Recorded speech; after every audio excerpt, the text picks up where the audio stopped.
Hello, and welcome to AdWords 101, AdWords for Beginners. My name is Jeff Lane, and I'll be teaching you everything you need to know to build a successful search marketing campaign using Google's AdWords platform.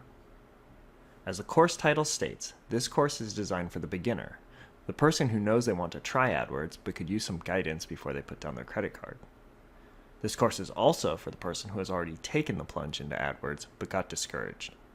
Maybe you didn't get the results that you were hoping for. Together, we're going to walk through, step by step, how to create a well-organized and effective AdWords account. You'll learn not only what to do, but also why. I'm excited to get started, and I hope you are too. So what is AdWords? AdWords is an online advertising platform that enables advertisers like you and me to advertise on Google's web properties. Of course, Google's most well-known product is its search engine, but Google has many other products, including Maps, Gmail, YouTube, Blogger, and many more. Through AdWords, advertisers can place their ads on a number of Google's most popular web properties, but in this course, we're going to focus primarily on advertising on Google's search. Let's do a quick exercise. First, we'll open up a browser tab and do a Google search for asbestos lawyer. You can see a list of search results, and some of these search results have a small yellow icon that says Ad. Those links are AdWords ads, and so are all of the links on the side. In fact, when I highlight these top ads and side ads, you can see that nearly the entire page is filled with AdWords ads. Google makes money every time one of these links is clicked. If you consider that there's billions of searches every month, and ads occupy a majority of the screen real estate for many of these searches, it's easy to see how Google manages to rake in billions of dollars every year through AdWords. So, we know why Google likes AdWords so much, but why should you use it? I mentioned before that there's billions of searches every month. Well, unless you're selling something no one wants or has ever heard of, it's pretty likely that at least some of those searches are related in some way to a product you sell or a service you provide. Don't you want to have your product or service right in front of the person's face when they do that search? The great thing about AdWords is that you're responding to intent. What do I mean by that? When someone does a search on Google, their intent is captured in the words that they searched with. For example, if someone does a search on men's dress shirts, we can infer that their intent is to eventually purchase a men's dress shirt. When you advertise via traditional methods such as radio, TV, or print, you have no idea what any given viewer's intent is, which is why you need to reach so many people with those methods. Only a very small percentage of the people your ads touch are likely to be interested in your product or service. But with a well-crafted AdWords account, you're only responding to those people who have clearly demonstrated their interest in the thing that you can provide, whatever that thing may be. Sounds great, right? Well, it can be, but AdWords is not for every business, and I don't want to see anyone wasting their time and money on AdWords when it just won't work for them. So when should you reconsider using AdWords? Here's a few situations in which AdWords might not be the right channel for you. 1. You're in a highly competitive niche with many deep-pocketed competitors who have dedicated online marketing teams, and you just can't match their resources. While you may still succeed with AdWords in this situation, it's going to be a long uphill fight, and it might take more time and money than you're willing to spend. Taking this course is a good first step, though. 2. You have a poorly converting website compared with the websites of your competitors. Keep in mind that a poorly converting website is not always the same as an ugly or outdated website. I'm referring specifically to a website that does a poor job of converting visitors into buyers, whether that be through direct online sales, generating leads, or even generating phone calls. If you're thinking, hey, that's my site, your first priority should be to optimize your website so that it does a decent job of converting visitors into buyers. Only then should you start running AdWords, or any paid advertising really.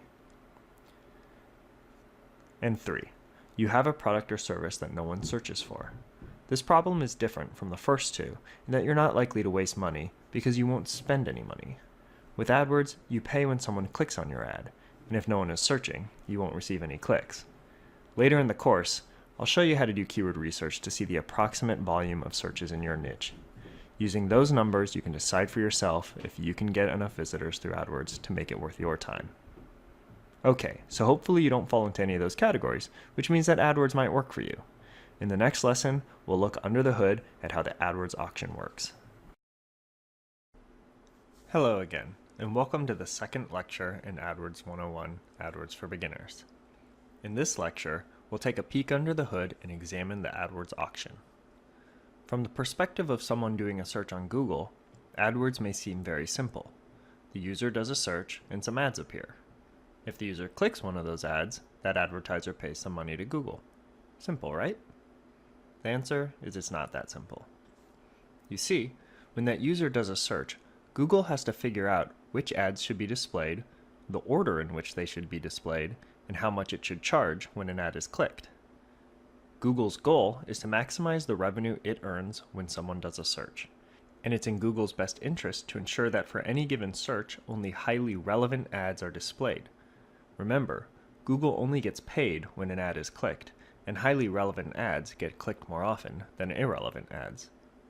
Going back to the dress shirt example, let's say a user does a search for men's dress shirt. At that moment, Google finds all the ads that could possibly be displayed for that search. It then filters out all the ads that shouldn't be displayed, perhaps because of location targeting, ad disapproval, or a number of other reasons. A metric called ad rank is calculated for each eligible ad, and the ads are organized in descending order of ad rank. Finally, a selection of ads with the highest ad ranks are displayed on the search page. Sounds like a lot going on, right? It is. Google does this every single time someone performs a search. If you're thinking, wow, ad rank really sounds like an important metric, you're right. Not only does ad rank determine if your ad shows up for a search, it determines where on the page your ad shows and how much you'll be charged when someone clicks on your ad. Essentially, ad rank is how Google ensures that it displays ads that are a combination of high relevance and competitive bid price. Now, let's look at ad rank up close. Here's the ad rank formula. As you can see, ad rank is derived from two metrics, max CPC and quality score. Max CPC, which stands for maximum cost per click, and is also called the bid, is the maximum price that the advertiser is willing to pay for a click on an ad. Google AdWords uses an auction system, and every advertiser must set a maximum price that they are willing to pay. And no, you don't get to see the bid set by other advertisers. Quality score is a metric that reflects the relevance of your ad to the search term, and is displayed as a number from 1 to 10, with 1 being horrible, 7 being good, and 10 being fantastic. Google multiplies quality score times max CPC to get the final ad rank. So having a high max CPC and a high quality score will lead to a high ad rank. Because quality score is such a huge factor in the calculation of ad rank, an ad with a very high quality score can actually have a higher ad rank than a competing ad with a higher max CPC but a lower quality score. In other words, if your ad has a high quality score, it can be shown above a competitor's ad even if your competitor is willing to pay more per click. Pretty cool, right? In a future lesson, we'll learn all about optimizing quality scores, which will result in better ad placement and paying less per click. Okay, so once a user clicks an ad, then what? Does Google charge you the amount you put in as your max CPC? Usually not. Google's auction is what's called a second price auction, where the auction winner only pays the minimum amount required to beat the person below him. So, if your max CPC is $4, and the minimum amount required to keep your position on the search page is $3.01, then that's what Google would charge you. Now, it's possible that the minimum amount required to keep your position is $4, in which case you would pay the full amount of your $4 maximum CPC. But in practice, you'll usually pay less. I realize that this can be confusing, and I highly recommend that you watch Hal Varian's video, Insights on the AdWords Auction, which I've linked to in the lesson materials. When I think of managing AdWords campaigns, the iceberg metaphor often comes to mind. Your prospective customers, well, they're in the boats above water and only see your ads, which are the tip of the iceberg. But below the waterline, there's campaigns, ad groups, keywords, negative keywords, targeting settings, bids, and so much more. Also that you can show the right ads to the right people. In this lesson, we're going to look at how AdWords campaigns are structured according to campaigns, groups, and keywords. Within an account, campaigns are like big containers holding your ad groups, which in turn are smaller containers for ads and keywords. Many of your most important targeting and budget settings are set at the campaign level, such as language targeting, location targeting, and budgets. All of the ad groups, keywords, and ads within a particular campaign will use the settings that you have set for that campaign.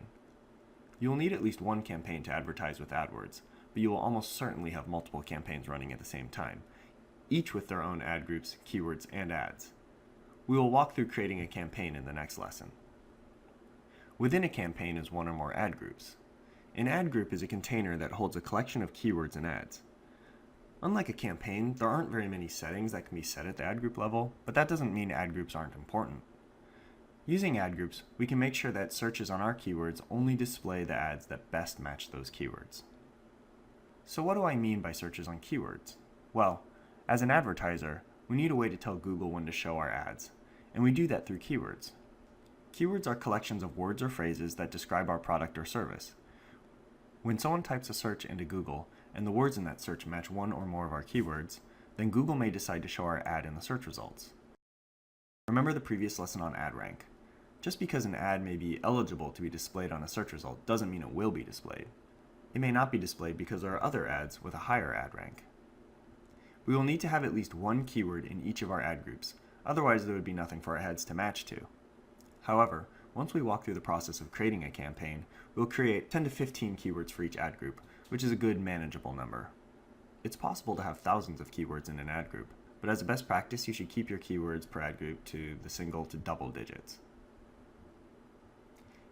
Ads are the final component of a basic AdWords campaign setup.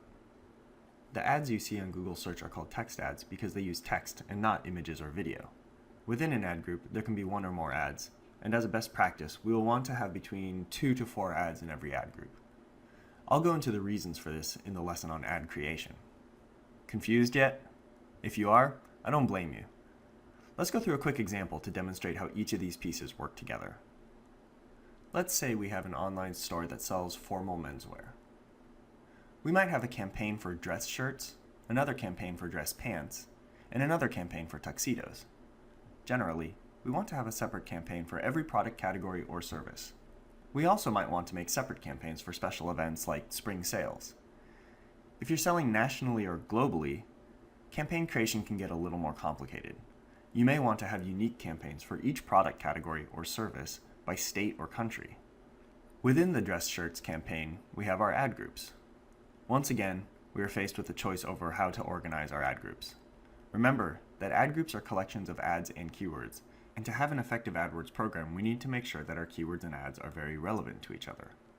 So one way we could organize our ad groups in our dress shirts campaign is by fit or brand.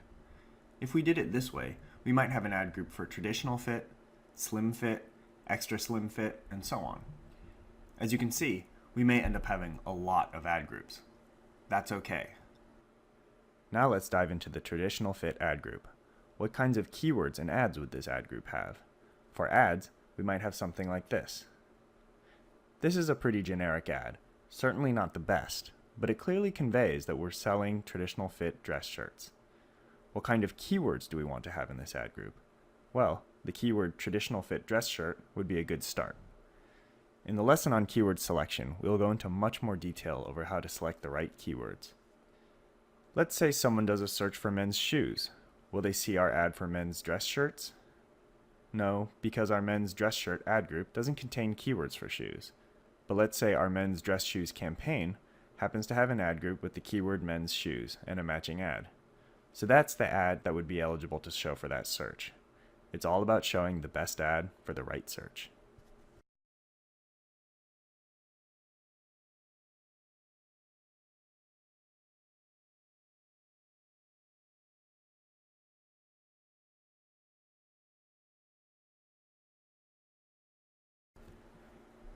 In the last lesson, we covered the basic structure of an AdWords account, and now it's time to create our first campaign. If we click on this drop-down, we see that there are several options available to us. The default is Search Network with Display Select, and Google says that this option is the best opportunity to reach the most customers. This is also Google's recommended setting for newcomers to AdWords. Sorry, Google, but we're going to pass on this campaign type because we can do better. Our next option is Search Network Only, Google Search and Search Partners. Let's come back to this option. Next, we have Display Network Only, Google's network of partner websites. If we were to select this option, our ads would be displayed on websites all across the internet, but not on Google Search. We want our ads to show on Google Search, so we can clearly not choose this option. Next, we have Shopping, which Google states is the best way to create product listing ads. If you are a retailer that sells online, product listing ads can be a great marketing channel for you. Unfortunately, setting up product listing ads is not that simple and outside the scope of this course. Finally, we have video campaigns, which is also outside the scope of this course. Going back to the second option, Search Network Only, you may be wondering why we would select this option instead of the first option, Search Network with Display Select. The answer is that the first option will place your ads on Google Search and on websites across the internet. As a best practice, we don't want our campaigns to target Google Search and the display network at the same time. A better solution would be to have two campaigns, one targeting Google Search, i.e.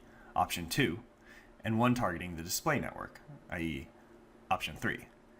Since we are focusing primarily on running our ads on Google Search and not the display network, we will select option 2, the Search Network Only. First, we need to select Standard or All Features. We're going to select All Features so that we can look at all the different campaign settings. In this course, we aren't going to cover mobile app install ads or dynamic search ads, so we'll leave those options alone. Now we need to name our campaign. Let's call this campaign Dress Shirts. In the next lesson, we will look at network and location settings. Now we have to set our network settings.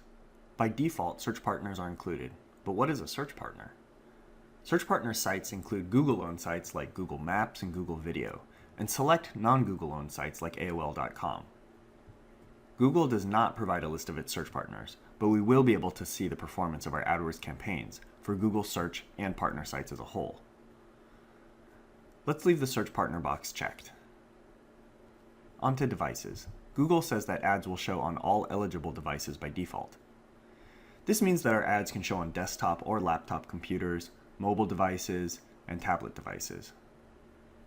In the past, selecting device types was a campaign level setting, but now it's an ad group setting, and we will cover device settings in the lesson on ad groups.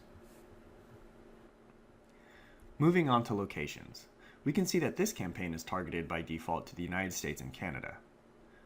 This setting is fine if I sell my products in these locations, but what if I only want to target customers in San Francisco? In this case, I will type San Francisco into the search box.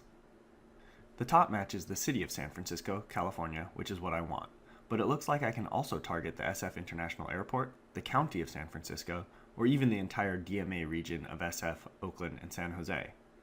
Since I just want to target the city, I'll click Add on this top result. If I wanted to target other cities, I could search for them and add them in the same way.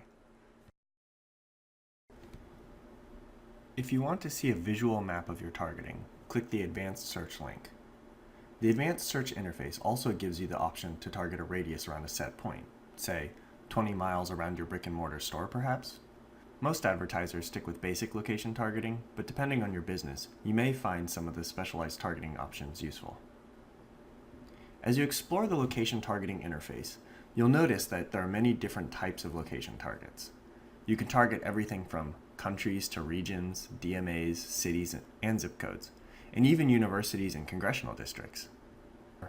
Since we are creating a campaign for a fictional men's formal wear store that sells online and can ship to anywhere in the continental United States, let's widen our targeting by removing San Francisco and adding United States. All done, right? Not quite. We only ship to the continental United States. We are currently targeting the entire United States, including Hawaii and Alaska, which we don't ship to.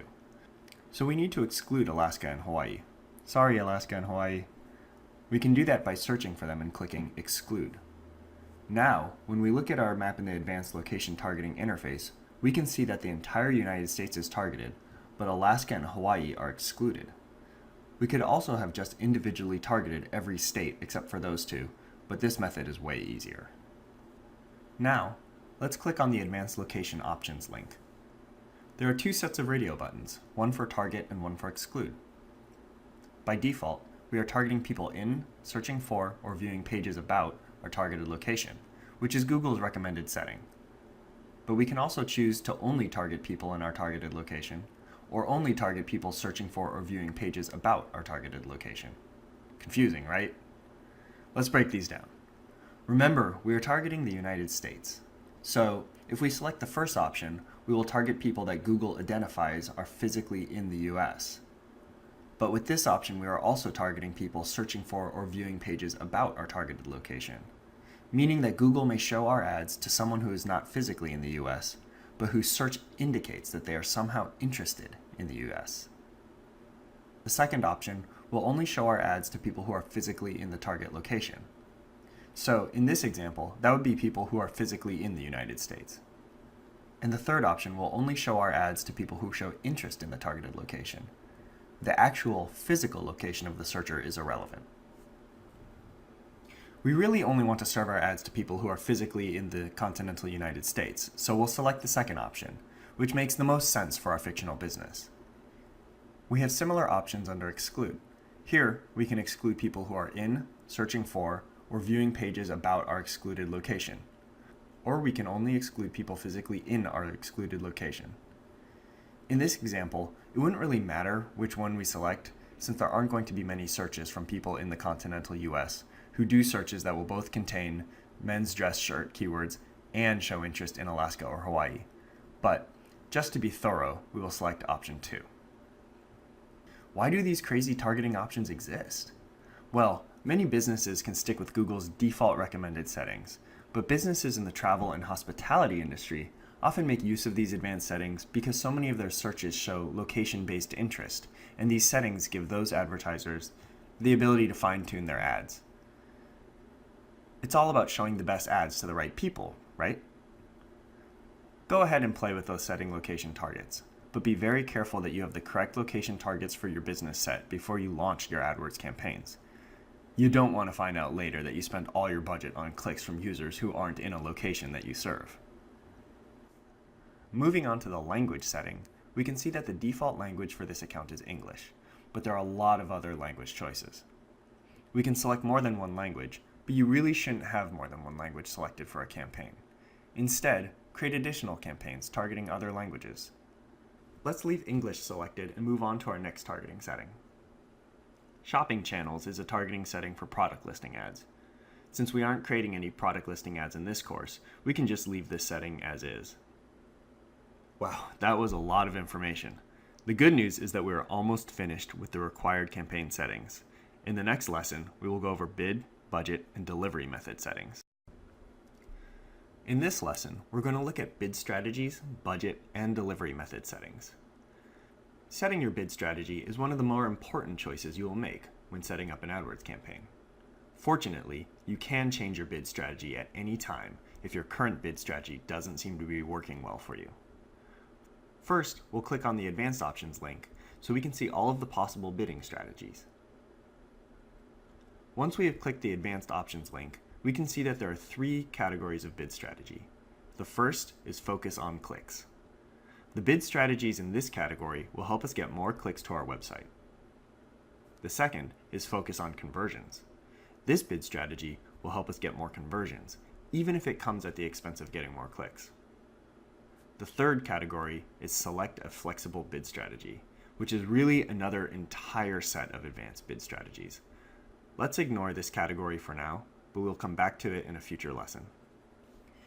As you can see, the default bid strategy is set to I'll manually set my bid for clicks, and below it is a notification we will set our bids in the next step.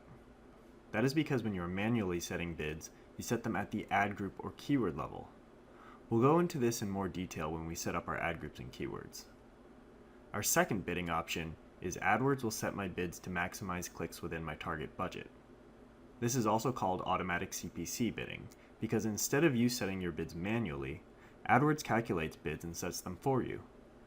This can be a good setting to use if you match these 2 criteria.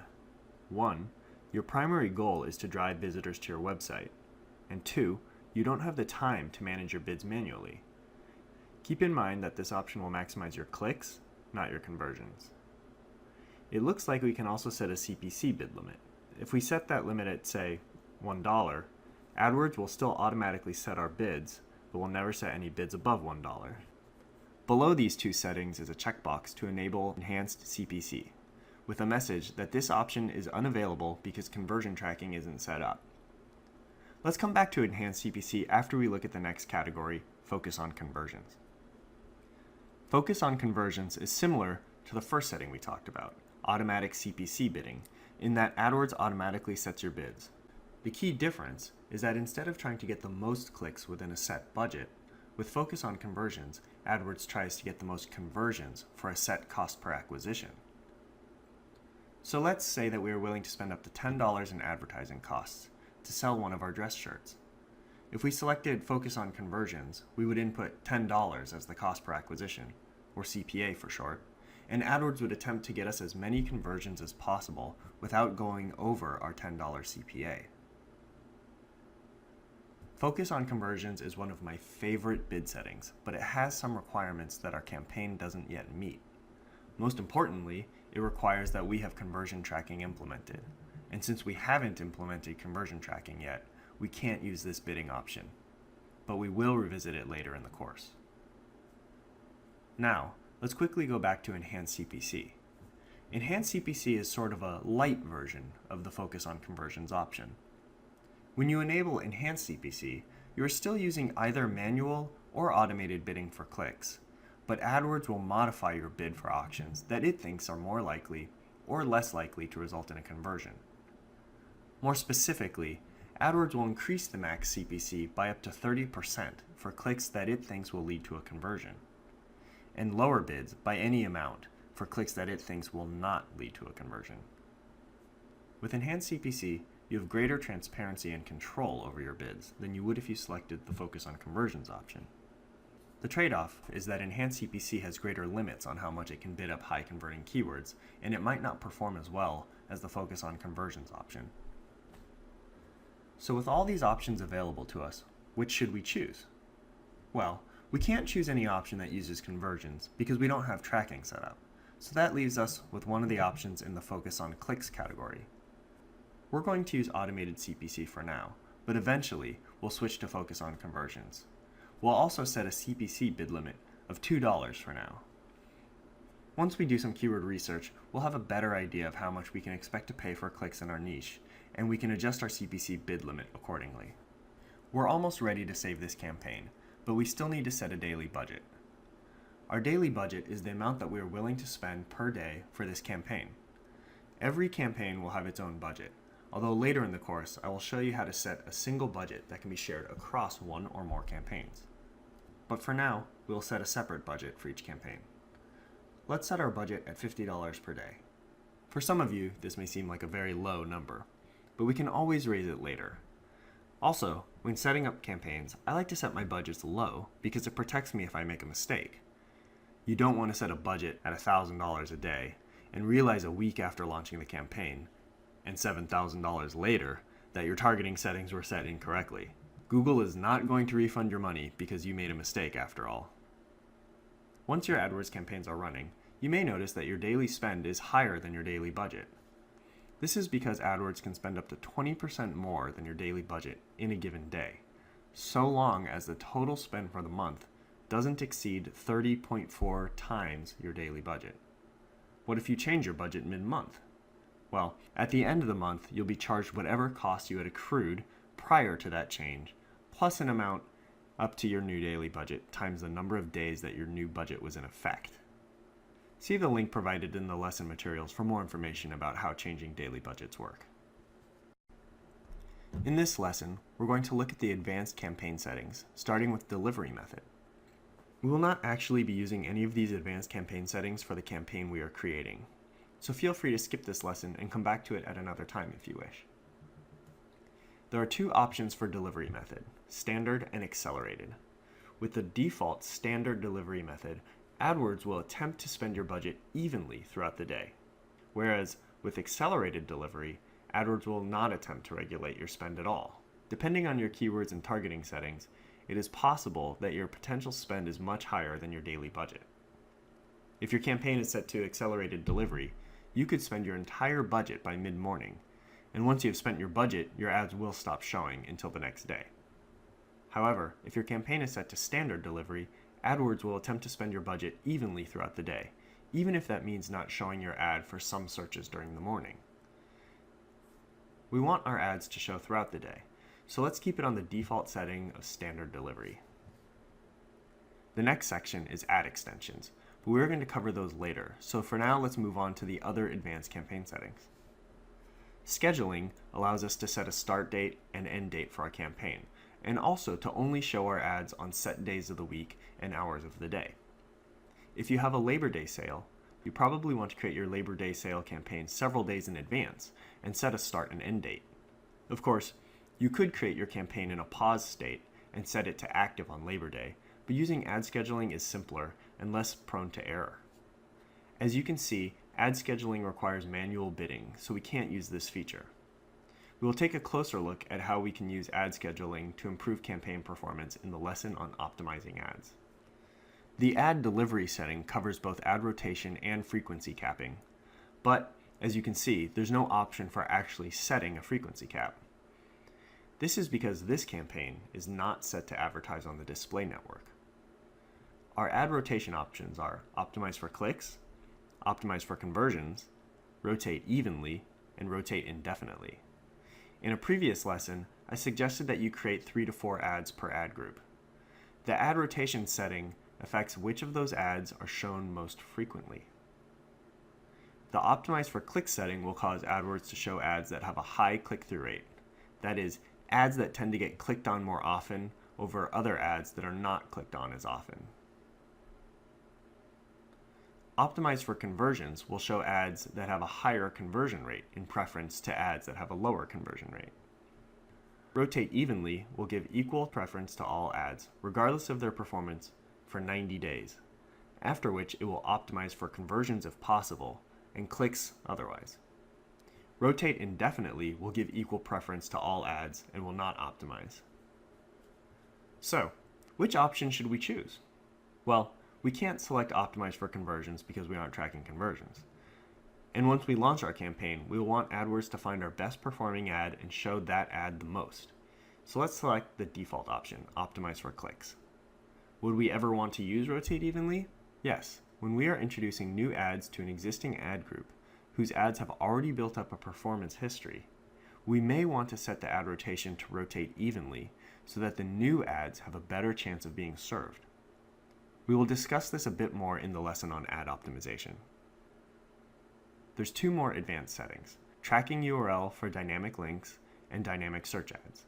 The first is tied to product listing ads, and the second is not suited for a beginner course, so we won't be covering those options. We'll be fine leaving them as is and clicking the Save and Continue button. Congratulations, we've made it past the campaign creation step and are now moving on to creating ad groups, ads, and keywords. First, we need to name our ad group. How about we name this ad group Men's Dress Shirts? Next, we need to create our first ad. AdWords gives us the option of creating a text ad, an app/digital content ad, a WAP mobile ad, a dynamic search ad, or a mobile engagement ad. We want to create a text ad, so let's select that option. A text ad is composed of a headline, 2 description lines, a display URL, and a destination URL. A couple of sample ads are displayed on the right. Remember, text ads on Google Search can be displayed at the top of the search results, at the bottom, or on the right side. Let's start with the headline. Not counting the destination URL, the headline is the most important line of text in your ad because it's the most visible.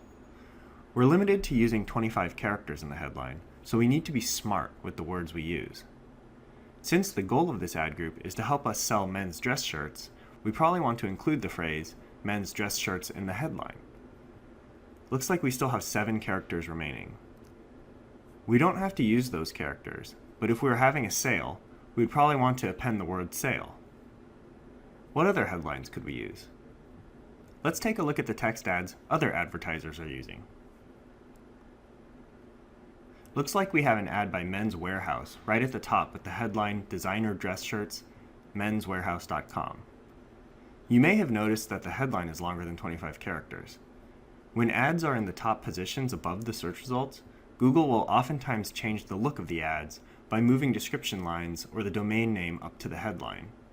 And in this case, it makes sense to have the domain in the headline because Men's Warehouse is a well-known online retailer. Below the Men's Warehouse ad is a Brooks Brothers ad. There are 3 things to point out with this ad. First, it looks like one of the description lines was moved to the headline. In the lesson on ad optimization, we'll go over how to set up your description one line so that AdWords is more likely to combine it with the headline. Second, the description line is bolded because the words match the search term exactly. And third, this ad uses several ad extensions, which serve to draw attention to the ad. We also have a couple of other ads with the same headline containing the words men's dress shirts. This is one of the issues you may run into, where every advertiser basically has the same headline, and it's almost inevitable with a 25-character limit. As a result, we'll need to look at all possible ways of differentiating our ad and making it look like the best of the available choices. One place where we can add some differentiation and value to our ad is in the 2 description lines, each with a limit of 35 characters and giving us a total of 70 more characters to work with. The description lines provide a great opportunity to tell customers about our deals, promotions, and anything else that would make them want to buy from us instead of from a competitor. Do we have free shipping? Great, let's mention that. How about free returns? Let's mention that too. We might end up with something like this. Huge selection of men's dress shirts, free shipping and returns. So, we have the main text of our ad, and all that remains is a display URL and a destination URL. We put the website domain in the display URL field, and we'll also add a /dress-shirts. We can do this even if we don't actually have a page that quite matches this URL, so long as the domain is the same. For the destination URL, we will put the URL of the page where we want our visitors to land when they click our ad. We have the option of selecting HTTP or HTTPS. Take a look at the URL that you'll be sending your visitors to, and if it's HTTPS, make sure that you select HTTPS in the dropdown. It's very important that we input the right destination URL. When our visitors search for men's dress shirts on Google, we wouldn't want to send them to our homepage if we could send them directly to a page showing a selection of men's dress shirts. Even worse would be to send them to a URL that returns a page not found error. Okay, we're finished creating our first ad. Before we actually launch this campaign, we'll want to create 2 or 3 more ads in this ad group. But for now, let's move on to keywords. AdWords gives us a few tips right on this page, such as be specific and avoid one-word keywords. That's pretty good advice, but there's a lot more for us to think about when creating keywords. This box will allow us to input all of our keywords. A keyword is a word or set of words that lets AdWords know when to show our ad. When a person types a search into Google, let's say men's dress shirts, AdWords looks for keywords in its system that match with that search. So, if we wanted our ad to show for that search, we would want to have a keyword like men's dress shirts. Of course, there are many possible combinations of words that essentially mean the same thing. The user could have typed dress shirt for men, guy's dress shirt, men's dress shirts, and so on, and we want our ad to be displayed for all of these searches, right? There's actually several ways we can solve this problem. We could have keywords for all of the variations of men's dress shirt, but that requires us to know every variation and enter a keyword for all of them. For now, we'll enter a handful of keywords and we can come back and add more later.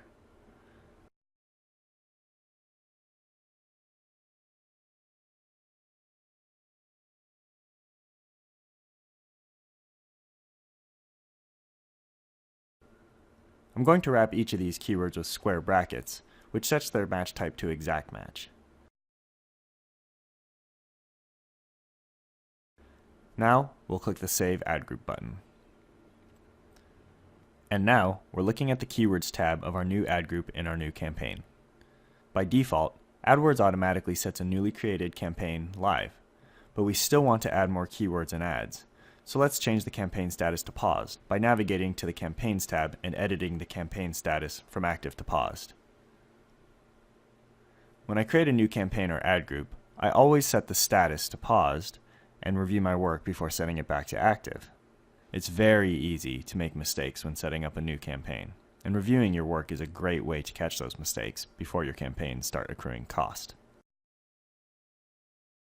The Keyword Planner is a tool that can help us identify additional keywords to add to our ad group. To use it, we go to Tools and then Keyword Planner.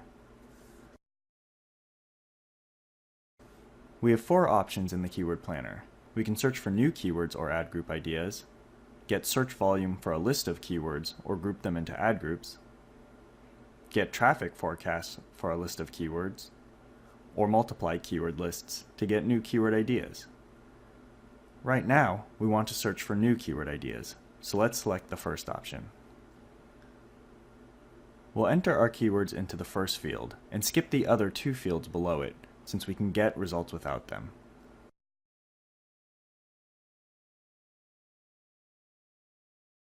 We can refine our keyword suggestions by including targeting parameters like location, date range, and data filters. Let's see what kind of results we can get without filters and adjust our targeting afterwards. Okay, so now we see some results, but these are actually ad group ideas. To get to keyword ideas, we need to click on the Keywords tab. Now we can see Google's ideas for new keywords, plus some really useful information like average monthly searches, competition, and suggested bids for our new keyword ideas, as well as for our existing keywords. Let's go over each of these metrics one by one. Average monthly searches is the average number of times people have searched for this keyword based on our targeting settings. If we click the column header, we can view our list sorted by average monthly searches. We want to add keywords that have a high average monthly search volume, but it looks like these keywords aren't very relevant. Let's go back to having our list sorted by relevance. Okay, this looks a lot better. One thing that I'm noticing is that there are a lot of keyword variations on cheap men's shirts. But let's say that our example retail site isn't in the business of selling cheap dress shirts. So let's just open up a text file and write down the word cheap and any other words that we see in the list that we don't want our ads to be displayed for. Now let's look at the competition metric. It looks like most of these keywords have high competition. If we go to the filters, we can add a filter to only show low competition keywords. So let's do that now. It looks like none of these low competition keywords are relevant to our ad group. Let's move on to the suggested bid column. This column displays the suggested bids that AdWords thinks we should use, based on what other advertisers with similar targeting settings are bidding. We would have cause for concern if the suggested bids of the keywords we wanted to target were higher than what we were willing to pay for a click. We can also see that the suggested bids are higher than the $2 max CPC that we had entered when we first were setting up the campaign. Now, if we had a good estimate of our conversion rate and our revenue and profit per order, we could pretty easily calculate how much we can spend per click while maintaining profitability. We call this VPC, or value per click. And if the VPC is significantly lower than AdWords suggested bids, we have a good idea that AdWords will probably not be a profitable channel, at least until we do something to increase our VPC. We could actually have done this prior to building any campaigns, and potentially save some time. But for this exercise, let's assume that we can still be profitable while paying up to $8 per click, and can therefore reach profitability with many of these keyword ideas. Also, it's important to keep in mind that the suggested bids are just suggestions, based on the performance of a wide pool of advertisers. A highly optimized AdWords account can have significantly lower bids than what is suggested in the Keyword Planner. Okay, so we found some new keyword ideas through the Keyword Planner, and got a better understanding of the competition and bid landscape. Now we will add the keyword ideas that we want to keep to our plan by clicking the arrow icon next to each keyword we want to add. As we add keywords to our plan, the daily forecast on the right-hand side of the screen updates with new daily click and cost estimates, which are based on the bid range set in the bid range slider. Once we have added our keywords, we need to click the Review Forecast button. Here we can see a graph showing estimated clicks by max bid. Now let's set a max bid of $8 and a daily budget of $100 and see how the graph changes.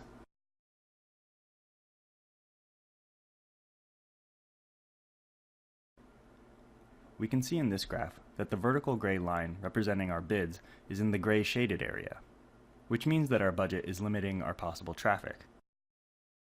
Now, let's change our budget and see what happens.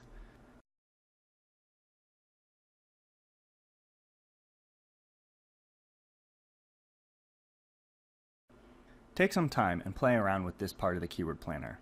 Look at the estimates for individual keywords and see how the metrics change when you change their match types. Click on impressions or cost to see graphs for those metrics. Just remember that these numbers are only projections, and your account's performance could be very different from what you see here. Here, I'm setting the new keywords to exact match.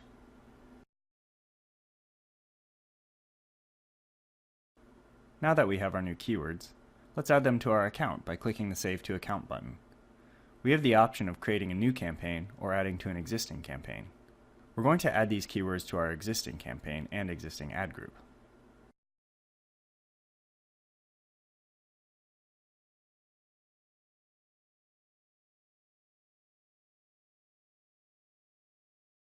And done. When we navigate to the Keywords tab of our ad group, we will now see these keywords alongside our original keywords. In the previous lesson, we added some keywords to our new ad group and set them to exact match. In this lesson, we'll take an in-depth look at keyword match types and how to use them properly. A keyword can be one of 4 possible match types: exact match, phrase match, broad match, or modified broad match.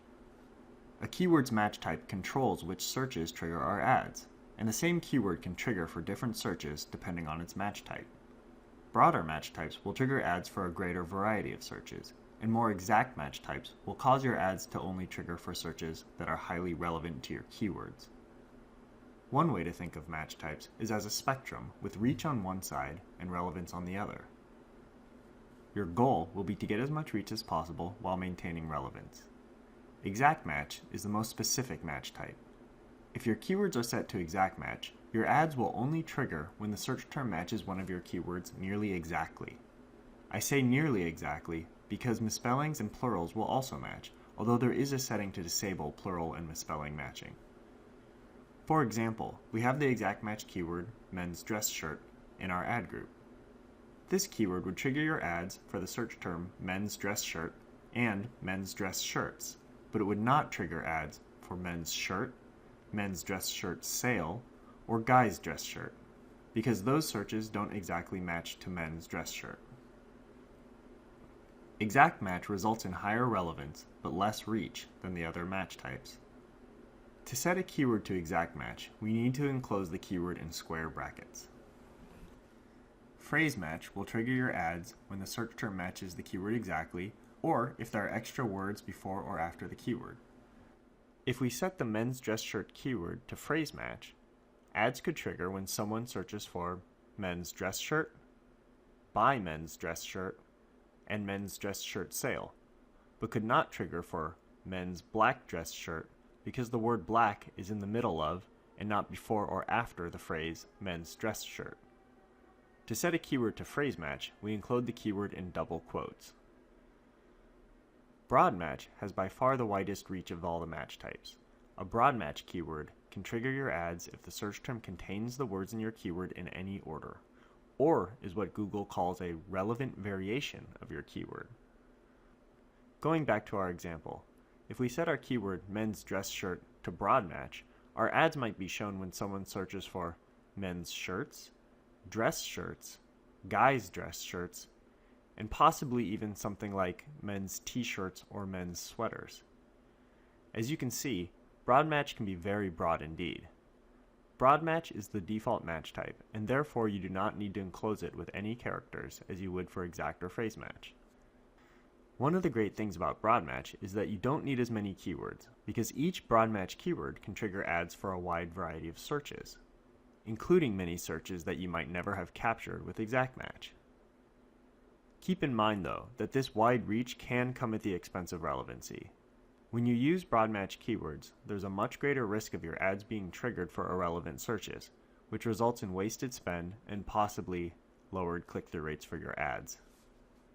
Fortunately, there's a sort of middle ground between exact and phrase and broad match. This is called modified broad match, and it functions much like broad match, but won't show your ads for synonyms or related searches. Your ad may still show for close variations. Going back to our example, the keyword men's dress shirt set to modified broad match might trigger ads for searches on dress shirts for men and tailored men's dress shirts, but not for men's sweaters. To create a broad match keyword, we need to put a plus sign in front of each word that we want to follow the modified broad match rules. Any word that doesn't have the plus sign in front of it will operate under regular broad match rules. So, if we forgot to put a plus sign in front of dress, our keyword might match to men's formal shirts, but would still not match to men's dress sweaters. It's also possible to have keywords with different match types in the same ad group, and to have copies of the same keyword in the same ad group, as long as they have different match types. Amongst SEM professionals, there's no consensus on the one right way to set up match types, but most want to maximize reach while maintaining relevancy because it leads to increased profit. You might remember that we set our keywords to exact match. This is a great tactic to keep our relevancy high, but we also want to increase our reach. So we're going to add a few modified broad match keywords to increase our reach. In the lesson on optimizing keywords, you will see how we can actually view the searches that match to each of our keywords, and how we can use that data to improve our campaign's performance. We should also add a few more exact match keywords, and I'll show you how to do that in our next lesson on using the keyword planner. Now that we have multiple ads in each of our ad groups, there's only one other thing we need to do before we perform a final review of our campaign. Remember in the last lesson when we wrote down a few words that we didn't want our ads to show for? It's time to add those words as negative keywords. A negative keyword is a keyword that tells AdWords, don't show my ad when a search contains this word. Negative keywords can be added to an ad group, but they can also be added to the campaign or even account level. If we only had exact match keywords, we wouldn't really need negative keywords. But since we also have modified broad match keywords, we will need to add the words on our list as negative keywords, and we'll do it at the account level. To do this, we first navigate to Shared Library and then to Campaign Negative Keywords. Next, we click the plus list button and we name our negative keyword list. Let's call it Negatives for All Campaigns so that we know that this list should be applied to every campaign. We enter the negative keywords like so. The first two will prevent our ads from showing on any searches containing the word cheap or sweets. The last negative keyword will only prevent our ad from showing on the exact search term men's fashion. After we save the list, we need to select it and click Apply to Campaigns. Since this list is supposed to apply to all campaigns, we will add all of our campaigns, which just happens to be one right now, and click Save. We can now see that there are 3 keywords in the list, and the list is being applied to our one and only campaign. Let's say we only want to add negative keywords to a specific ad group or campaign. We could add them to an ad group by going to the Keywords tab in the ad group and adding them as we would any other keyword, except we will prepend a minus sign in front of the keyword to tell AdWords that it is a negative keyword.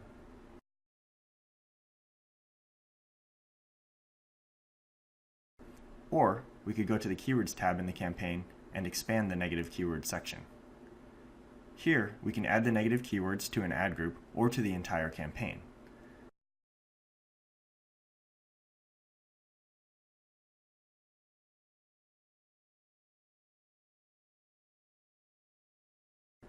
We can also assign an existing list to the campaign if we choose. In AdWords, there are often multiple ways to accomplish the same thing. Just choose the method that you like the most. Be careful when adding negative keywords that you don't accidentally add a word that you would want your ads to show up for. We now have a decent set of keywords in our ad group, but we still only have one ad group in the campaign and one ad in that ad group. We will want to create some additional ad groups, which we can do by navigating to the Ad Groups tab and clicking New Ad Group. We will select our existing campaign and click Continue. Does this page look familiar to you? Once again, we will need to create an ad and add one or more keywords. Just follow the same process that we used for our first ad group. Alternatively, you can use the Keyword Planner to create new ad groups and fill them with keywords.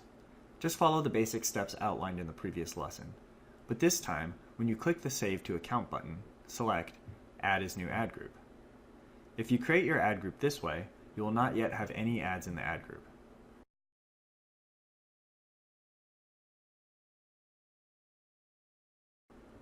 To create a new ad, navigate to the new ad group, click on the Ads tab, click on the plus Ads button, and select Text Ad. Remember, the whole point of an ad group is to be able to match a highly relevant ad to your keywords. By creating these ad groups with highly relevant ads and keywords, we will increase our click-through rate, our quality score, and our ad rank. One other word of advice. Don't go crazy creating too many ad groups, especially for keywords that have very low search volume. The more complex your AdWords account, the more time you will spend managing it, and at some point you'll be cutting into time better spent doing other things that could have an even greater impact on your business metrics. Okay, so we have our ad groups with keywords, but we still need one or two more ads in each ad group. When creating new ads, we want to be sure to make each ad different enough that we are truly testing different messaging.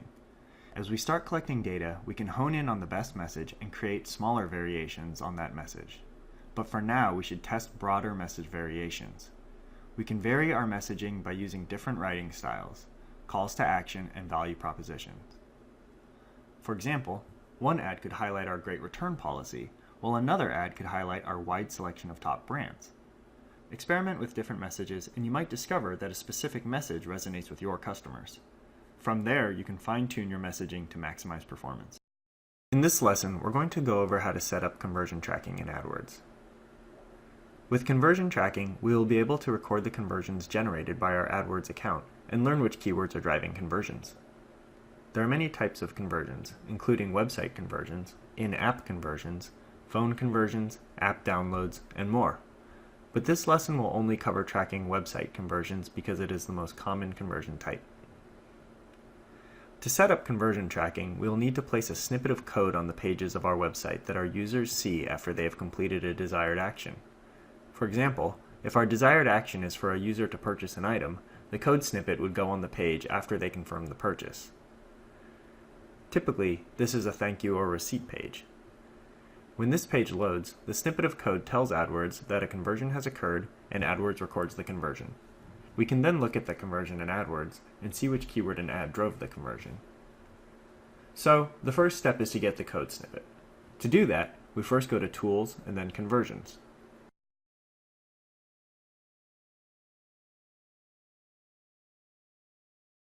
Next, we click the plus conversion button. We need to name our conversion. Let's call it Purchase, and we'll leave the source's web page. Now we have to decide if the conversion will have a value, and if so, is it a fixed value or is it variable? It's not necessary to assign values to conversions, but you will have access to more metrics if you are able to assign a value to your conversions. Our example purchase conversion has a variable value because the value will depend on the items being purchased, so we will select the second option and input a default value of 0. Because we are choosing to use variable values, we will need to dynamically insert the correct value into our code snippet every time it loads. If you don't know how to do this, or don't have access to someone who can do it for you, I would suggest that you either use the fixed value or no value options. Next, we need to decide whether we want to count all conversions from a source or only unique conversions. Let's say that someone registered to use our website and proceeded to make 3 separate purchases within 30 days. We would probably want to count each purchase as a conversion, so our purchase conversion would use the option of count all conversions.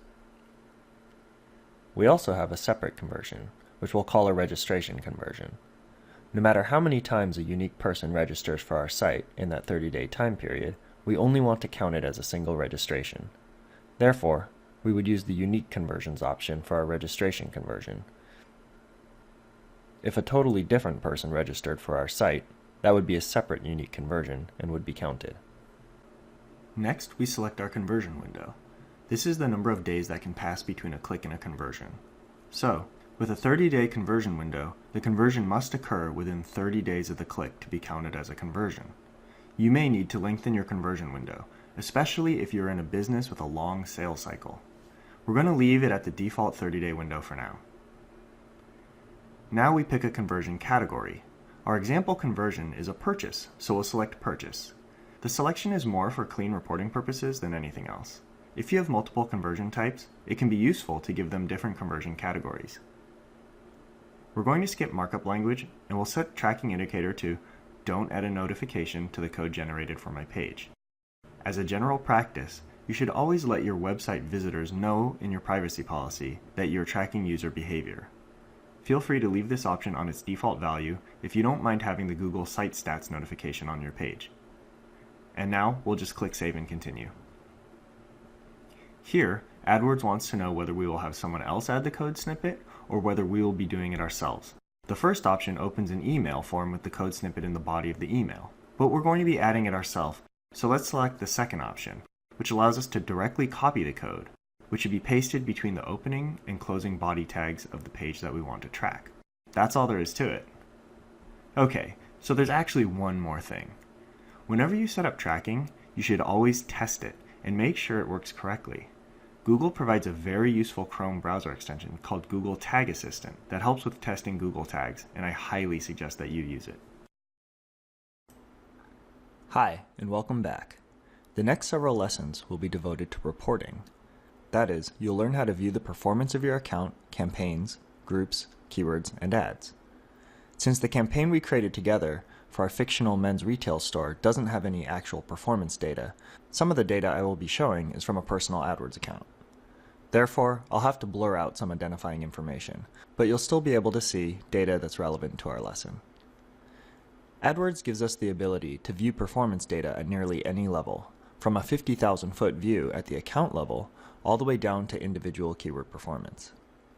First, let's view our account and campaign level performance by clicking on the Campaigns tab, top level navigation.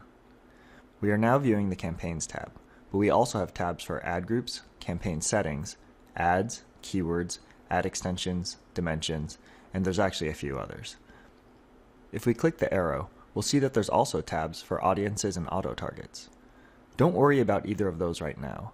Audiences are only used with the display network, and auto targets are only used with product listing ads and dynamic search ads. We can see that we're looking at the all online campaigns and all but removed campaigns. This means that we should be seeing every campaign in this account that has not been deleted. For each campaign, we can see useful information like the campaign's budget, status, and type, as well as important performance metrics like clicks, impressions, and CTR for our selected date range. To change our date range, we go to the Date Range selector and select either a predefined date range like last 7 days or enter a custom date range. The totals at the bottom show aggregated campaign data and is also broken out by search and display. Total All Campaigns shows the performance of our account for the selected date range, since it contains data from all campaigns, even deleted campaigns. Let's take a moment to go over the metrics displayed in each of these columns. The first, clicks, displays the number of clicks each campaign received in the selected date range. The second column stands for impressions and shows the number of times an ad was displayed as the result of a search or on a web page if we were targeting the display network. From clicks and impressions, we get the calculated metric, click-through rate, or CTR for short. This is a percentage representing how often our ad was clicked. Average CPC shows us how much we spent on average for each click, and cost shows us how much we spent in total. Average position tells us where on the search page our ads tended to show. An average position of 1.0 would mean that our ads nearly always occupied the topmost spot on the search results page, while a position of 3.5 would mean that about half the time our ads showed in position 3 or better, and half the time in position 4 or worse. Let's move on now to the Ad Groups tab.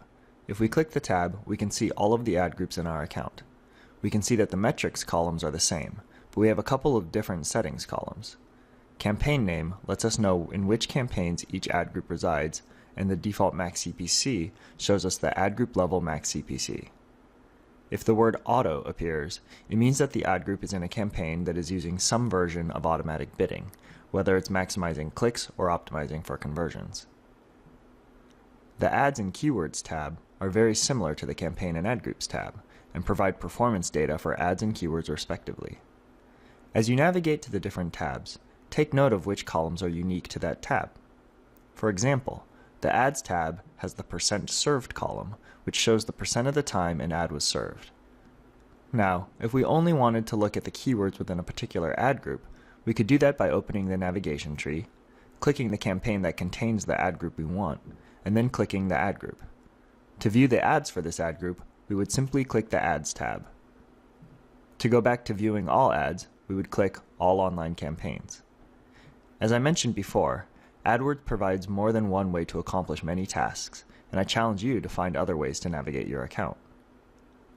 Now that we're back in the Campaigns tab, let's take a look at some other columns we can add. To access them, we click Columns and Customize Columns. As you can see, there's a lot of columns to choose from. Try removing some of the existing columns and adding some new columns from the list. If you want, you can save your column choices before applying them. Not sure what a particular column measures?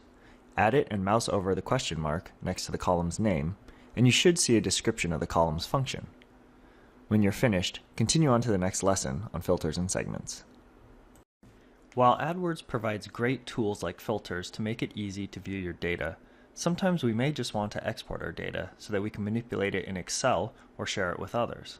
Fortunately, this is very easy to do. Once we have the data that we want to export, all we need to do is click the Download Report button. We then need to select our report format. If we want to open the data in Excel, we should select Excel CSV or XLSX format. If we want to share the data with others, we might want to format the report as a PDF. Next, we add one or more segments. I wouldn't recommend adding more than 1 or 2 segments. Any more than that, and your data will be difficult to interpret. We have the option of emailing and scheduling our report, and we can include ID and action columns if we want to do a bulk upload of the data. Finally, we can save the report so that we can access the report template again later.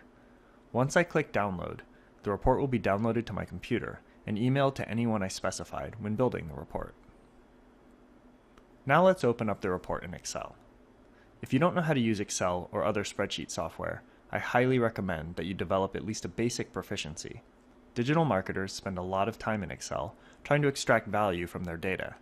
And if you have a boss that only wants to look at pretty charts, well, Excel can help you build those as well. Let's go back to the AdWords interface. If you want to see our saved or scheduled reports, we just need to open the left navigation panel and click Reports. Try creating and saving a weekly campaign performance report. This report should run once a week, be emailed to you, and display data for the past 7 days. You can include any metrics that you think would be useful in monitoring the health of your campaigns. Can you think of other useful reports? Try creating those too. Just keep in mind that if you create too many saved reports, eventually you'll probably stop looking at any of them. By now, you should have a basic understanding of how to navigate your account so that you can view campaigns, groups, keywords, and ads.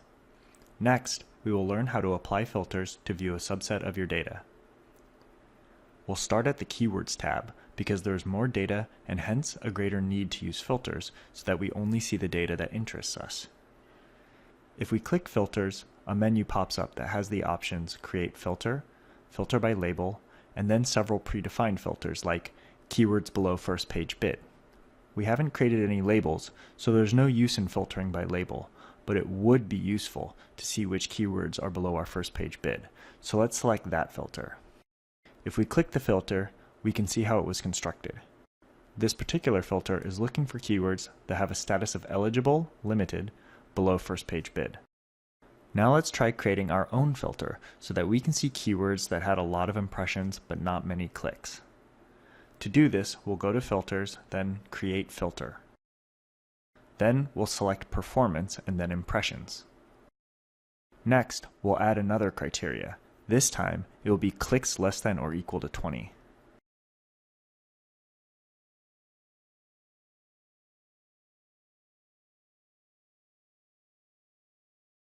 Here we have a filtered list of keywords that received at least 1,000 impressions and 20 or fewer clicks. We can use this information to improve the overall performance of our account, either by removing these keywords if we don't think that they have any potential, or by moving them into separate ad groups and creating more relevant ads. Whatever we choose to do with them, we can thank filters for helping us find them in the first place. Segments allow us to view our data in entirely new ways and get additional insight into our account's performance. For the Campaigns tab, our segment options include time, network, network with search partners, click type, device, experiment, top versus other, and +1 annotations, but other tabs have their own unique segments. Applying a segment will show data broken out by that segment. So for example, if we apply a device segment to our campaigns, we can see how each campaign performed by device type. I've included a handy glossary in the lesson materials if you want to learn more about each segment option. In this lesson, we're going to take a look at the Dimensions tab. The Dimensions tab lets you segment your data at the account, campaign, or ad group level, and is very similar to the Segments function that we discussed in the previous lesson. By clicking the View drop-down, we can see all the different ways that we can segment our data. We also have the option to filter the data and customize our columns. Let's say that we want to know which cities are driving the most clicks. To do this, we would select the user location view.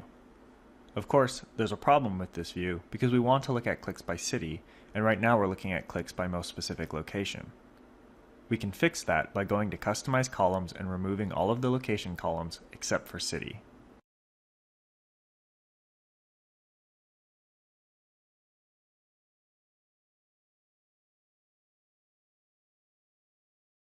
Now let's try viewing our data by day of the week.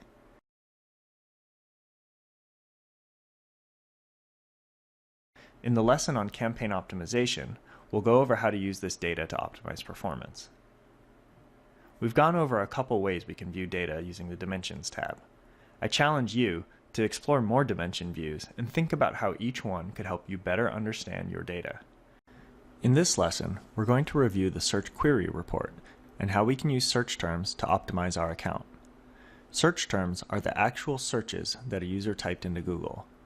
Knowing the search terms that triggered our ads is helpful because we can use that data to generate new keyword ideas, new negative keywords, and to refine our ad copy. We want to be especially careful to monitor our search terms when we use broad match keywords, because they can trigger ads for irrelevant search terms. The sooner we find those search terms, the sooner we can add them as negative keywords and prevent our ads from being triggered by them. To access our search terms, we can first navigate to any Keywords tab. Next, we click Details, and then All under the Search Terms section. Since I selected the Keywords tab for all campaigns, we can now see all of the search terms for every keyword in the account. If we wanted to only see the search terms for a specific keyword, we would check the box next to the keyword in the Keywords tab and then click Details and Selected.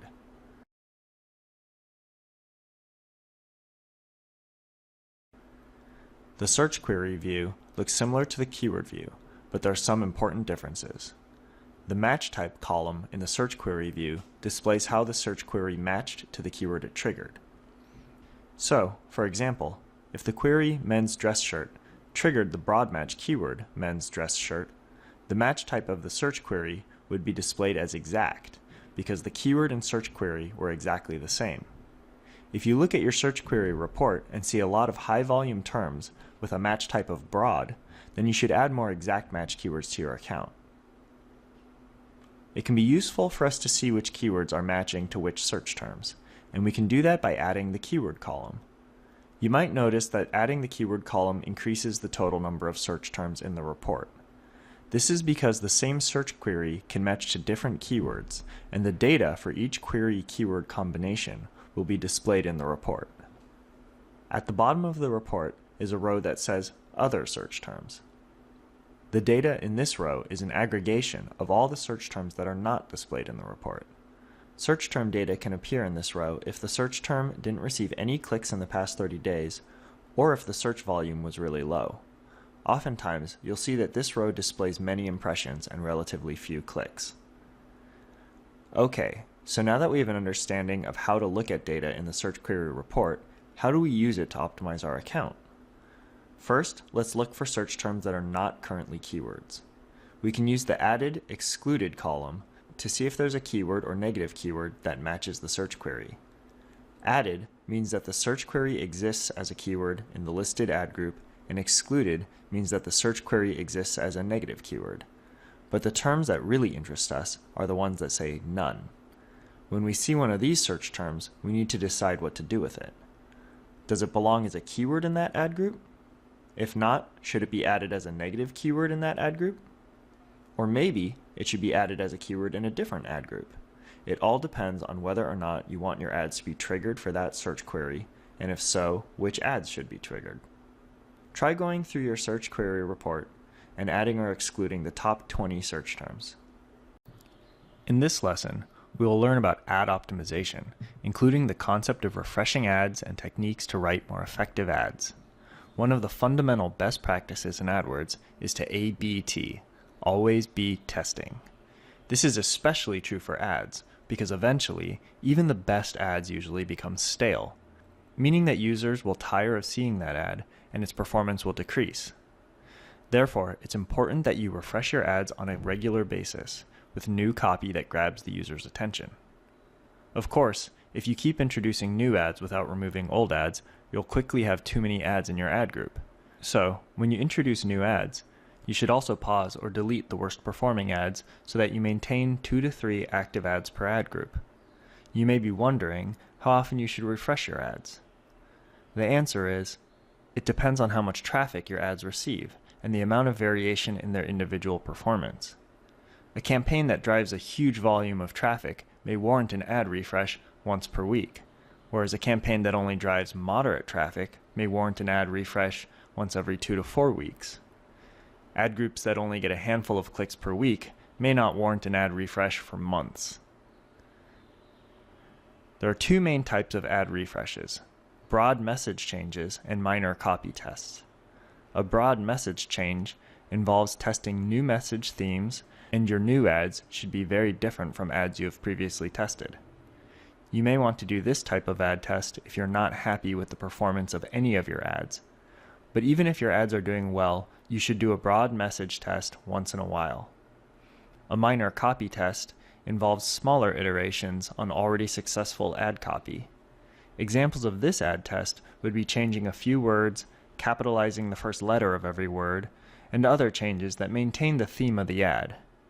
These incremental changes can help bring your ad's click-through rate from 6%, say, to 8%. You may recall from our lessons on campaign setup that we looked at a campaign setting called ad rotation, which determined which ads would be shown more often. In our fictional retail store campaign, we set ad rotation to optimize for clicks, but we had other options such as optimize for conversions, rotate evenly, and rotate indefinitely.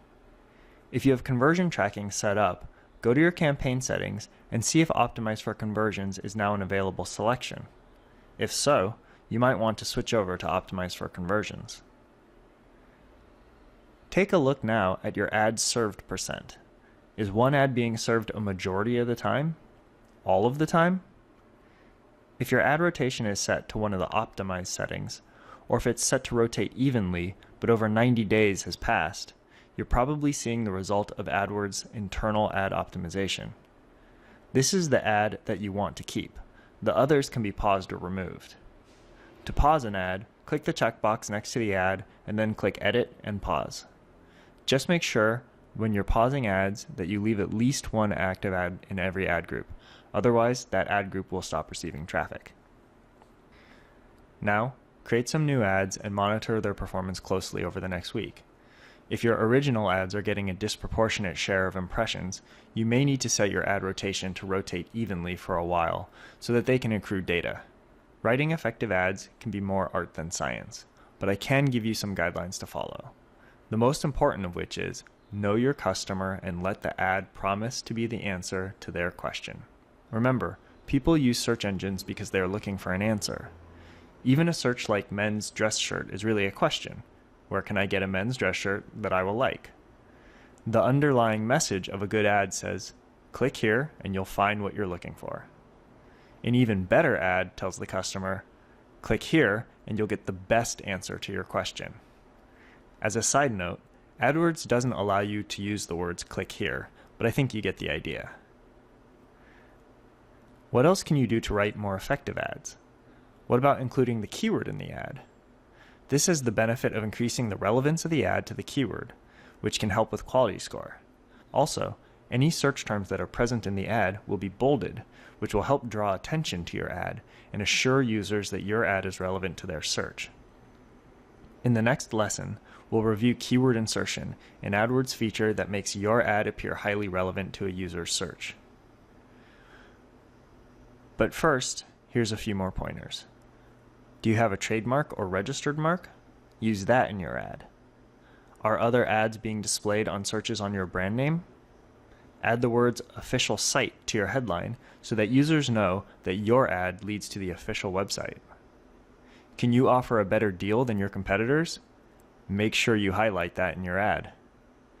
There's one other thing I want to quickly cover, and that is how to make your competitors' ads less effective. Generally, there's not much you can do to affect a competitor's ads, and I do not endorse clicking competitor ads. However, if you own a trademark or registered mark, and competitors are using that term in their ads, you can file a trademark infringement complaint with Google. If successful, your competitors will have to remove those words from their ad. Keep in mind that they'll still be able to advertise on your trademarked keywords. They just can't use the words in their ad copy. Still, this will usually result in a dramatic decrease in the click-through rate of their ads and a corresponding drop in their quality score, which is a win for you. Keyword insertion is a snippet of code that inserts one of your keywords into an ad, allowing a single ad to appear differently depending on the keywords matched to that user's search. Setting up keyword insertion is easy, and this is what the snippet of code looks like. We can insert the snippet of code into the headline, description lines, or display URL, and it can be used in more than one place. The word keyword will be automatically replaced by the matched keyword.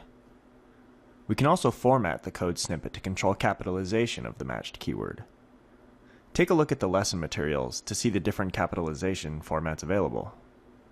Here's an example ad with keyword insertion. If a user did a search on dress shirts for men, and it matched to the keyword men's dress shirt, that keyword would be dynamically inserted into the ad. If the search had instead matched to the keyword dress shirt for men, then we would see that keyword in the ad. Keep in mind that an ad's character limits still apply. So, what happens when a matched keyword would cause the ad to exceed its character limits for that line? Well, that's why there's text after the colon. This is called default text, and will be used whenever the matched keyword would cause a character limit violation. When you create an ad with a keyword insertion code snippet, it will only count the default text when calculating character limits. Try creating your own ad with keyword insertion, and remember, the keyword and not the search term will be inserted into the ad text. This means that you have to be careful with the keywords you include in an ad group that has keyword insertion ads. It's easy to create ads that don't make sense or have grammatical errors when a keyword is dynamically inserted.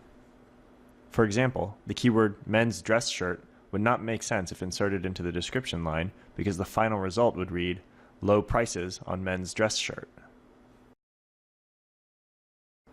In this lesson, we're going to review the Auction Insights tool.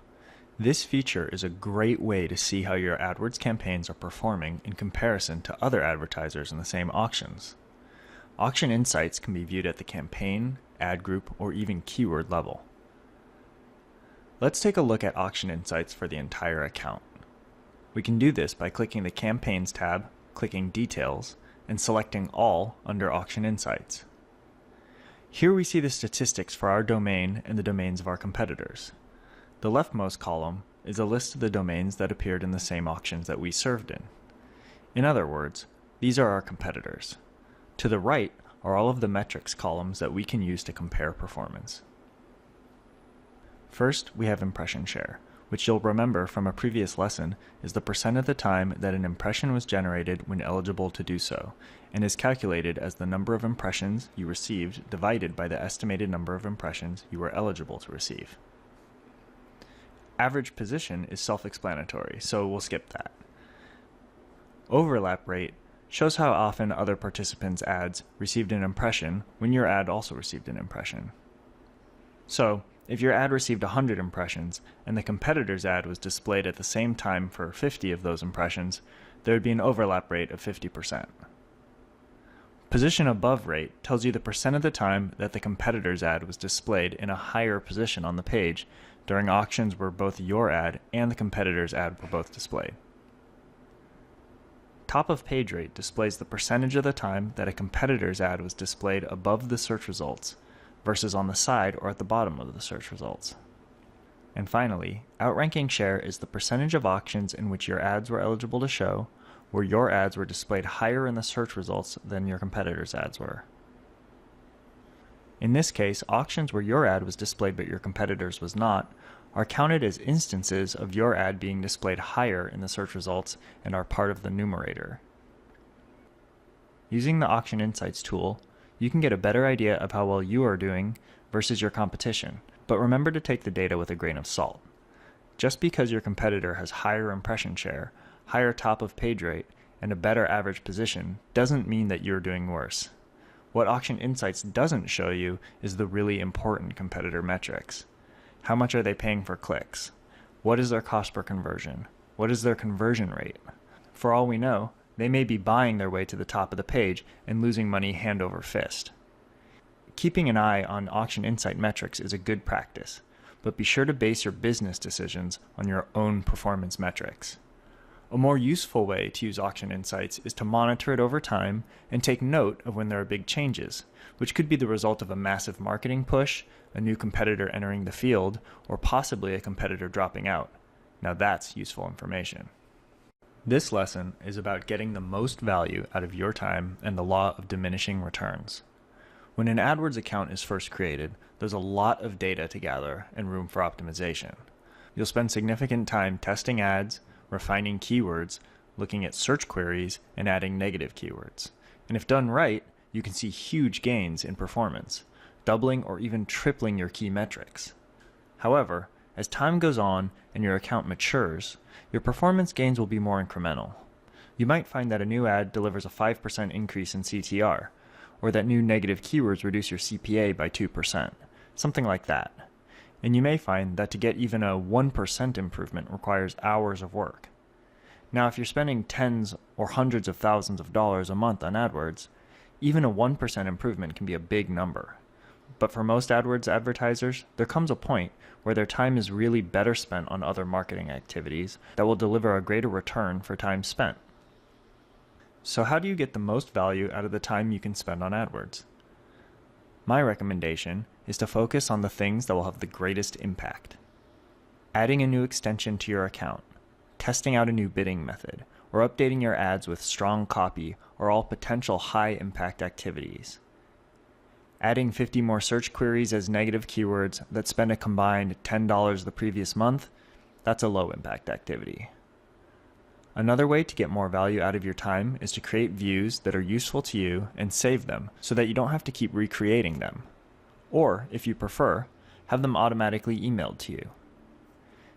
Think about creating separate saved views for different types of analysis and try to limit the number of columns that you include. This will help you stay focused on the metrics that matter, and it will be easier to see your performance at a glance. I know that when I see a report with over a dozen metrics, my eyes sort of glaze over, and it becomes more difficult for me to extract the data I need. One more tip. Don't make data-based decisions unless you actually have enough data. If you have two ads, one with a CTR of 15% and the other with a CTR of 10%, and both ads have 5 clicks, then you don't actually know yet that the first ad performs better because your test hasn't reached an acceptable level of statistical significance. We won't be covering the concept of statistical significance in this course, but I recommend that you read up on it, and I've provided some links in the lesson materials, including a link to a free statistical significance calculator, which should help inform you whether you have enough test data to make a decision. Hello again, and welcome to this section on AdWords optimization. Over the next several lessons, we'll look at how to take an account that has at least a couple weeks of data and improve performance through tried and true optimization techniques. Optimization is actually a very simple concept. All we're doing is looking at the data to figure out what is working and what isn't. Then we modify our account so that we do more of what works and less of what doesn't work. Although you can go through these lessons before you have 2 weeks of data, you'll get more out of them if you have data to look at. But before we start doing any optimization, we'll need to decide what metrics we want to optimize. We could optimize for more clicks, or a lower average cost per click, or a balance between the two. Even better, if we have conversion data from our conversion tracking, we could optimize for more conversions or a lower CPA. In the following lessons, we'll be optimizing around clicks and cost per click, but you can use the same strategies to optimize for conversions and CPA. First, we'll look at how to optimize performance at the campaign level using network targeting, mobile bid adjustments, ad scheduling, location targeting, and IP exclusion. For us to start optimizing our campaigns, we need to understand how they're performing, and the lessons on filtering, segments, and dimensions has given us that foundation. Let's first look at network performance. Go to the Campaigns tab and segment by network with search partners. Order your campaigns in descending order by cost so that we can start with the largest spend campaigns. Now for each campaign, compare the performance of Google Search versus the search partners. If you find that search partners perform below your minimum performance threshold, in other words, if it vastly underperforms, consider disabling search partners in the network section of the campaign settings. If you don't remember how to access it, just go to the Campaign Settings tab and click the Edit link in the Networks section. We can follow the same process for mobile bid adjustments. First, we need to segment the campaigns by device so that we can see campaign performance broken out by desktop, mobile, and tablet. Maybe you'll find that mobile clicks are less expensive than desktop clicks, and so you want to get more mobile traffic. Go back to the Campaigns Settings page and click the Change Mobile Bid Adjustment link. See the bid adjustment column? Click the value in the mobile devices with full browsers row and change it. When you adjust a mobile bid, you are changing it by a percentage from -100% up to +300%. This will affect the bids of all keywords in the campaign when triggered by a search on a mobile device. You can also set mobile bid adjustments at the ad group level, which will take precedence over campaign level mobile bid adjustments. You may have noticed that it's not possible to set a tablet bid adjustment or only advertise on mobile devices. A trick that some people use when they only want mobile traffic is to set their ad group or keyword level bids close to 25% of what they would normally bid, and then set the mobile bid adjustment to +300%. This is not foolproof, but it works reasonably well. Now let's look at our campaign's performance by day of week. We can do this in the Campaigns tab using Segments, in the Dimensions tab, or by clicking Add Schedule in the Campaigns Settings tab and then clicking Scheduling Details and Day of Week. Take a look at your campaign's performance by day of week. Are certain days performing better than other days? Are there days when you don't want your ads to show at all? To create an ad schedule, click the plus Add Schedule button and then the Create Custom Schedule link. It's very important to keep in mind that if you create a custom ad schedule, your ads will only show on the days that you have added to the schedule.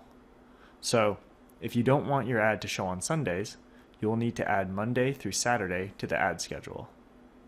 Once you have finished creating your schedule, click Save. You can also adjust the bids for any row in your ad schedule by clicking the cell in the bid adjustment column. One other tip.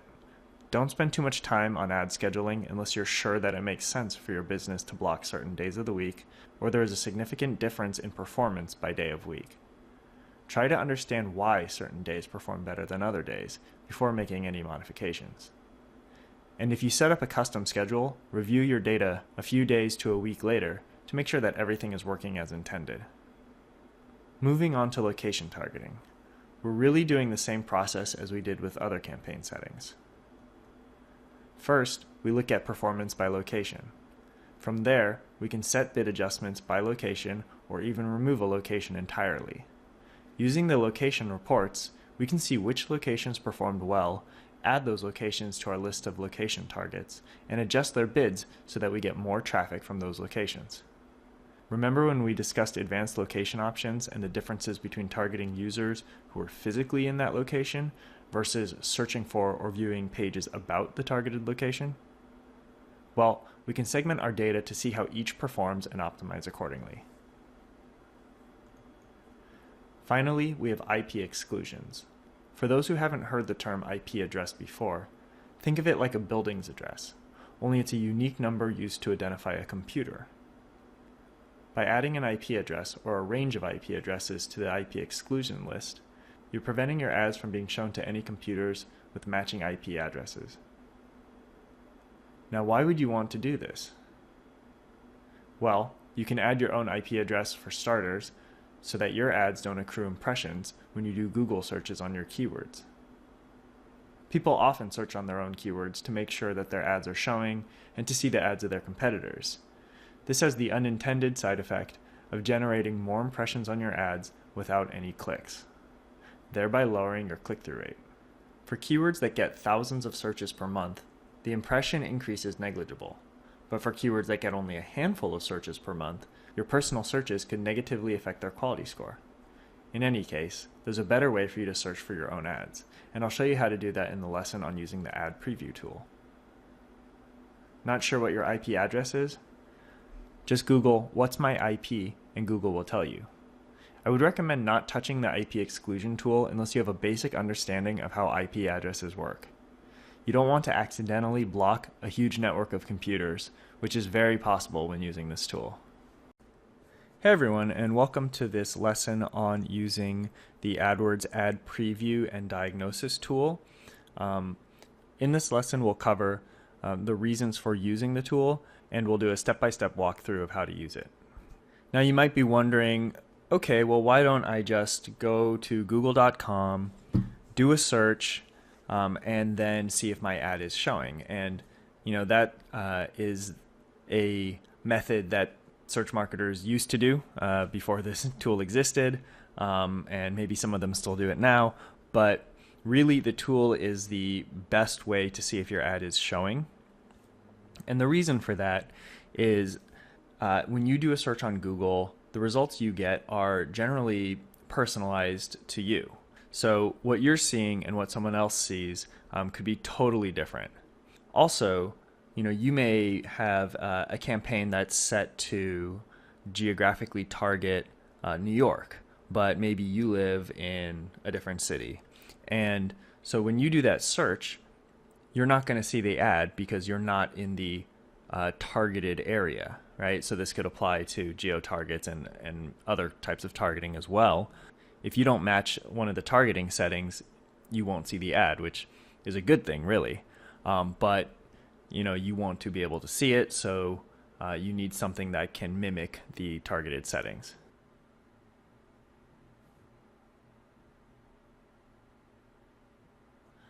To access the Ad Preview and Diagnosis tool, first we go to the Tools, and then we go to Ad Preview and Diagnosis.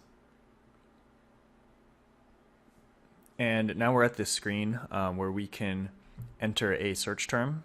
This will be the term that we want to see whether or not the ad is showing for. And we can also actually set some targeting criteria here. So this is where we would set our location. If we want to see whether or not the ad is showing in Los Angeles, for example, we would change this location to Los Angeles. We could also change the language. We can change the device, and we can even change the domain. So we'll just leave all of these as they are, and we'll type in a search term.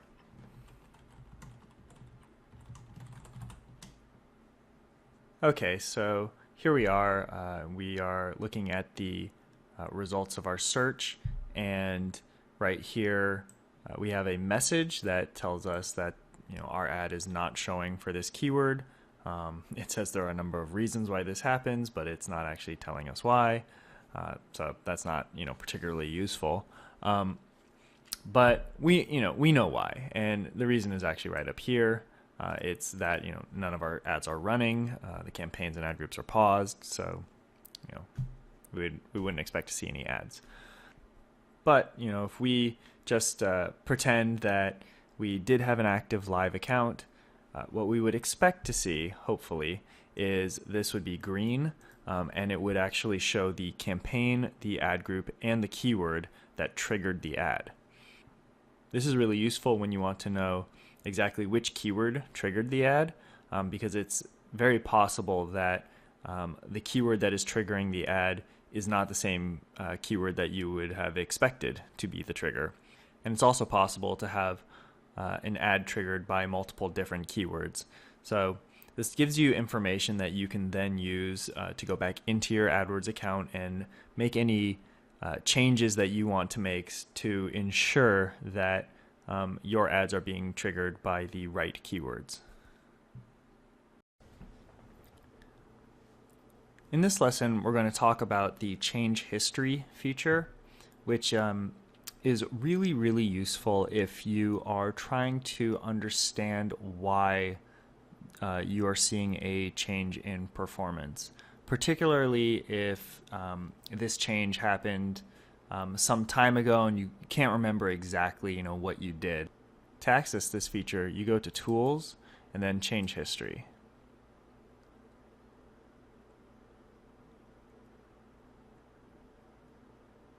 Okay, and here we can see that we're in all campaigns. There's a couple campaigns here. You'll probably have more than what you're seeing right here, and you can see the date range of the change history, and this can be changed to pretty much anything. And here we can see the date and time, the user who made that change. So if you have multiple users on your account, you can see who actually made the change. For assigning blame or whatnot. And you can see the campaign, the ad group, the changes that were made, and for some of them at least, you can actually potentially undo these changes. So it says show at most 50 rows. You can actually change that to fewer rows, and you can paginate through the rows if you want to. This is actually showing sort of a summary view of these changes, and if you want to see details, you have to actually click in, and you'll see what exactly was changed. So here we can see that this feed item was changed from active to removed. It gives the ID and some other information. This is actually a site link. So you could see this at the all campaigns level. You could drill into a campaign and see the changes that are specific to that campaign. You could drill into a group and only see the changes that are part of that group. It's very, very useful. It can also be a little bit too much information to digest all at once. So you may want to actually do this and download the change history, and then you can play around with it in Excel, or you can go to the filters and filter it so you're only seeing, let's say, ad changes or bid changes or what have you. So this is a really useful tool, and you won't need it often, but when you need it, you really need it.